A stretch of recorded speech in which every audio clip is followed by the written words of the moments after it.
వాళ్ళ ఫ్యామిలీ కూడా ప్రగాఢ సంతాపాన్ని వ్యక్తం చేస్తున్నాను. అందశ్రీ ఒక మహాన్ కవి, ప్రముఖ కవి, మన అందరు కూడా ఒక స్ఫూర్తిదాత. ఆయన లైఫ్, ఆయన గీతలు కూడా చాలా స్ఫూర్తిదాయకము. ఆయన ఒక చిన్న ఫ్యామిలీ నుంచి వచ్చి రకరకాల జాబ్ చేస్తూ, గొర్రెలు కాస్తూ, అదేవిధంగా తాపి మేస్త్రిగా పనిచేస్తూ ఈరోజు ఒక తెలంగాణ రాష్ట్ర కవిగా ఎదిగారు. ఆయన లైఫే మనకు చాలా స్ఫూర్తిదాయకము. అదేవిధంగా ఆయన దాదాపు 3000 పాటలు రాయడం జరిగింది. చాలా ఫిలిమ్స్ కూడా పాటలు రాశారు. ముఖ్యంగా ఆయన రాసిన పాట మాయమైపోతున్నాడమ్మ మనిషి అనే పాఠము చాలా అంటే చాలా స్ఫూర్తిదాయకము. అందశ్రీ ఈ సమాజాన్ని, ఈ మనిషిను ఎంత లోతుగా విశ్లేషించారు, చాలా రీసెర్చ్ చేసి ఈ పాటను రాసించారు. ఆంధ్ర యూనివర్సిటీ కూడా ఆ పాటని తెలుగు సిలబస్లో ఇంక్లూడ్ చేసినారు. అదేవిధంగా మన ఉద్యమం సమయంలో జయ జయ హే తెలంగాణ అన్న గీతే చాలా ఉద్యమకారులందరూ కూడా ఒక స్ఫూర్తిదాయక గీతము. తర్వాత మన ఆ గీతను మన రాష్ట్ర ప్రభుత్వం కూడా రాష్ట్ర గీతగా మనము ఆచరణ చేయబడింది. లాస్ట్ ఇయరే అది మనము అనౌన్స్ చేయడం జరిగింది. ఆ గీతే ఒక అందరు కూడా ఒక చాలా స్ఫూర్తిదాయకము.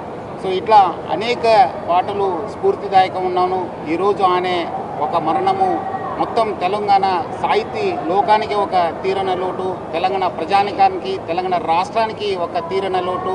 ఆయన ఫ్యామిలీకు నా తరఫు నుంచి, హైదరాబాద్ సిటీ పోలీస్ తరఫు నుంచి నేను ప్రగాఢ సంతాపం చేస్తూ ఆయన ఒక ఆత్మ కూడా శాంతి కోరుతున్నాను. ఈరోజు తెలంగాణ సమాజం ఒక సహజమైనటువంటి ప్రకృతి కవిని కోల్పోవడం జరిగింది. మేము ఉస్మానియా యూనివర్సిటీ విద్యార్థి లోకంగా మేము చాలా బాధాతప్త హృదయాలతో ఈరోజు తెలంగాణలో ప్రగాఢంగా నివాళులు అర్పిస్తూ ఉన్నాం. మిత్రులారా, అందశ్రీ అంటే ఒక వ్యక్తి కాదు, ఒక శక్తి.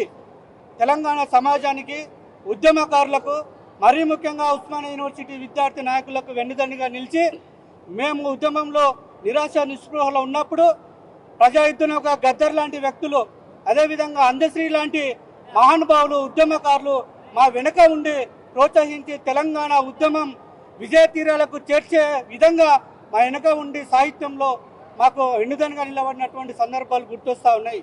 కాబట్టి మిత్రులారా, మేము ఈ సందర్భంగా చెప్పేది ఏంటంటే, ఈ ప్రభుత్వంలో మరీ ముఖ్యంగా ముఖ్యమంత్రి రేవంత్ రెడ్డి గారు ఇప్పుడు వచ్చినటువంటి ఇక్కడ ఈ ప్రభుత్వంలో ఇంకా మిగిలిన ఉన్నటువంటి ఏవైతే సాహిత్యకారులు ఉన్నారో, ఉద్యమకారులు ఉన్నారో, కవులు ఉన్నారో, కళాకారులు ఉన్నారో వాళ్ళందరికీ కూడా ఆరోగ్యపరమైనటువంటి సెక్యూరిటీ, ఎక్కడైనా పెద్ద పెద్ద హాస్పిటల్లో కూడా వాళ్ళ ఆరోగ్యం బాగాలేకపోతే ఎనీ టైం ఎప్పుడైనా పోయి చూపించుకునే విధంగా వాళ్ళకి హెల్త్ కార్డులు ఇచ్చే విధంగా ఆలోచన చేయాలని మేము ఉస్మానియా యూనివర్సిటీ జేఏసీ నాయకులుగా విజ్ఞప్తి చేస్తూ ఉన్నాం.